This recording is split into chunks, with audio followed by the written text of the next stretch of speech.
5 факти, които не знаете относно обесването на Васил Левски.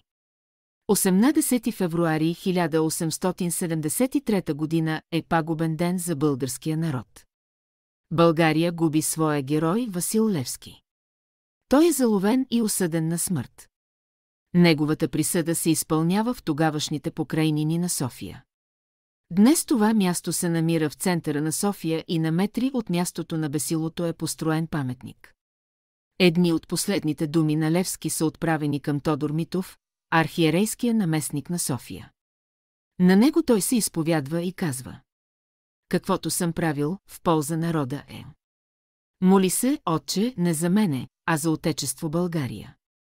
Секунди преди смъртта си дяконът се провиква: Боже, избави България. Свидетел на последните му думи е отец Тодор Митов. Построяването на паметника на Васил Левски отнема цели 16 години. Той е един от първите паметници, създадени след освобождението в София. На всяка страна от паметника е изписано различно послание. 4 послания гласят: Западна страна. На великия български апостол на свободата Васил Левски от признателното отечество. Северна страна.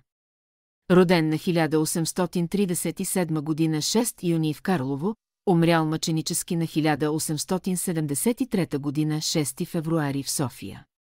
Източна страна. Тържествено открит на 1895 година, 22 октомври. Южна страна.